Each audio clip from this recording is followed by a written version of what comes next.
ఏపీలో ప్రజల నాడి ఎవరికి అంతుబట్టడం లేదని కాంగ్రెస్ నేత కోమటిరెడ్డి రాజగోపాల్ రెడ్డి అన్నారు. వీఐపీ బ్రేక్ దర్శనం సమయంలో కుటుంబ సభ్యులతో కలిసి తిరుమల శ్రీవారిని దర్శించుకున్న ఆయన ఇవాళ తన పుట్టినరోజు కావడంతో స్వామివారి ఆశీస్సులు తీసుకోవడం జరిగిందన్నారు.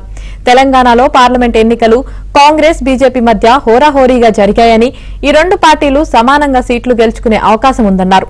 తెలంగాణలో బీఆర్ఎస్ పార్టీ పూర్తిగా తుడిచిపెట్టుకుపోయిందన్నారు. భువనగిరిలో కాంగ్రెస్ అభ్యర్థి కిరణ్ ఖచ్చితంగా గెలుస్తాడన్నారు. దేశవ్యాప్తంగా మొదటి దశ పోలింగ్ లో బీజేపీ హవా కొనసాగిందని, తర్వాత ఉత్తరాదిన కాంగ్రెస్ ఇండియా కూటమి బాగా పుంజుకుందని రాజగోపాల్ రెడ్డి ధీమా వ్యక్తం చేశారు.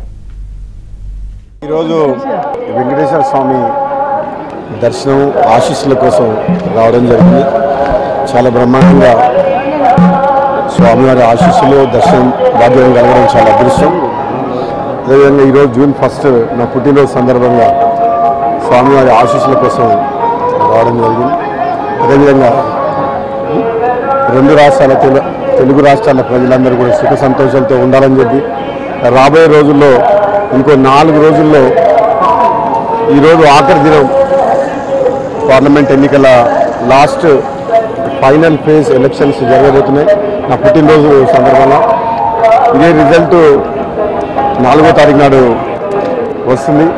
దేశ ప్రజల యొక్క భవిష్యత్తుని నిర్ణయించే ఎన్నిక దేశ ప్రజలందరూ, ముఖ్యంగా ఆంధ్రప్రదేశ్ రాష్ట్ర ప్రజలు రెండోసారి ఇక్కడ